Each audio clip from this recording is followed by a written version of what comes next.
चिंतन मंथन।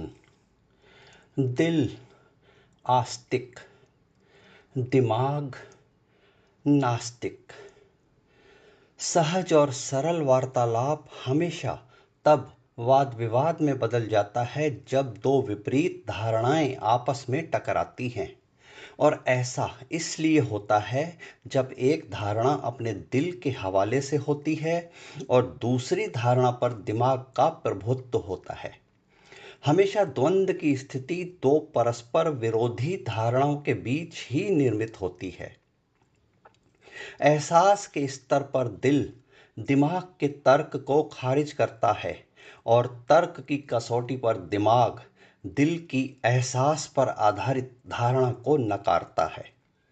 दो विपरीत विचारधाराओं में बहते दो इंसान अपने अपने दिल और दिमाग के असर में अलग अलग धारणाओं के चलते आपस में जुबानी जंग पर उतर आते हैं और ये जंग सदियों से चली आई है।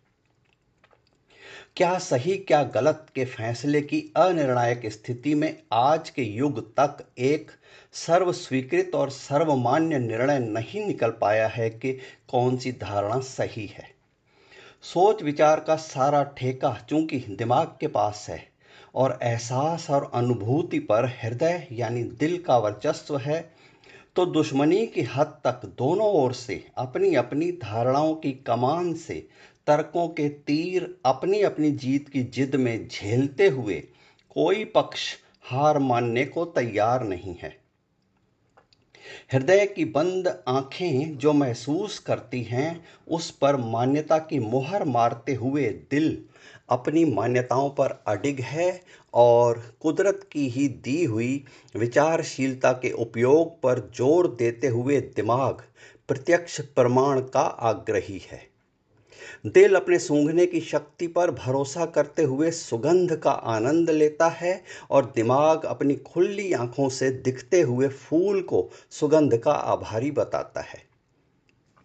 सकारात्मक और नकारात्मक दो विपरीत धारणाओं के आधार पर दिल आस्तिक और दिमाग नास्तिक के दो विपरीत पक्ष में बटा हुआ इंसान सदियों से ईश्वर नाम की परम शक्ति को मानने की हठ और जानने की जिद पर अड़ा हुआ है।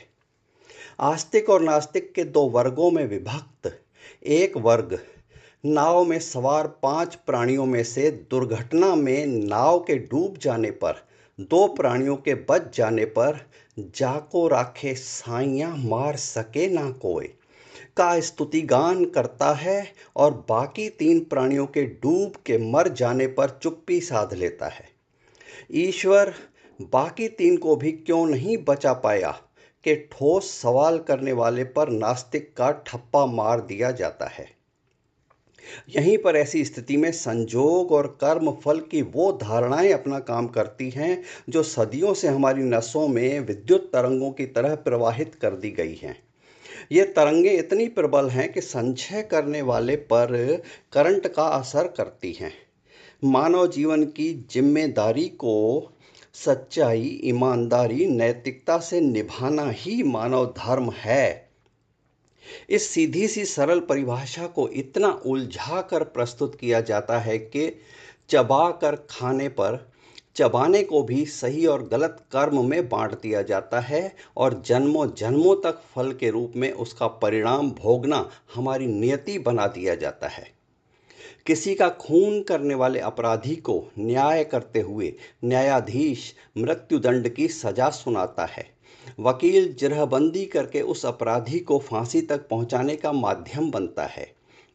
जेलर उस सजा को क्रियान्वित करता है और जल्लाद उस अपराधी को फांसी पर चढ़ाते हुए उसे मृत्यु के हवाले करता है। अब चिंतन और मनन करते हुए क्या हम बता सकते हैं कि ऊपर परमात्मा की अदालत में कर्म फल पर आधारित न्याय कैसे होगा? उस खून के अपराधी को जिसे मृत्यु लोक की अदालत में सजा के रूप में फांसी पर चढ़ाया जा चुका है, क्या परलोक में परमात्मा की अदालत उसे दोबारा फांसी या कोई और सजा देगी? और फांसी के द्वारा उसकी मृत्यु के जवाबदार वकील, जज, जेलर, जल्लाद के कर्मों का कैसे हिसाब किताब होगा, जिनके द्वारा उस अपराधी को उसके कर्मों की सजा भोगने तक पहुंचाया गया? कर्म फल के दुष्चक्र से निकलना उतना ही असंभव है जैसे मकड़ी का अपने ही चारों ओर बुने जाले से निकल पाना या कर्म फल के इस दलदल में धंसने पर खुद को बचा पाना।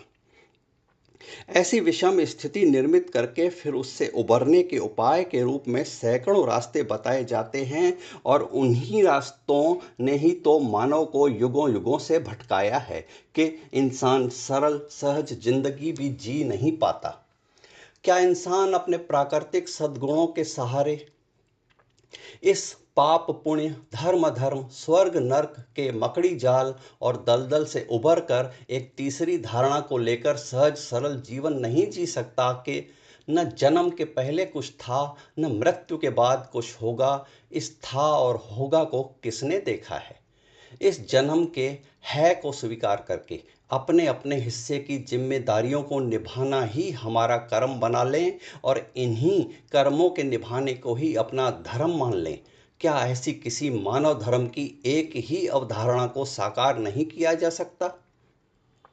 हमें केवल दुर्गुणों से खुद को दूर रखने के बाहोश प्रयत्न करने हैं। बाकी हम प्रकृति के हवाले रहकर अपने प्राकृतिक निर्मल आत्मा की चादर पर बुराई का मैल न चढ़ने दें, तो हम मृत्यु के समय इस आत्मग्लानि से बच सकते हैं कि मैली चादर ओढ़ के कैसे द्वार तुम्हारे आऊं।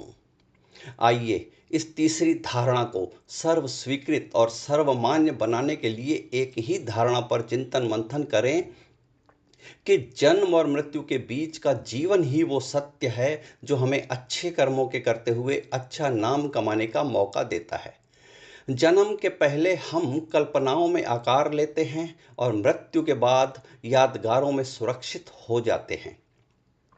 इस एक ही मानव धर्म की धारणा को चिंतन मंथन के द्वारा आइए हम सर्व स्वीकृत बनाने का प्रयास करते हैं।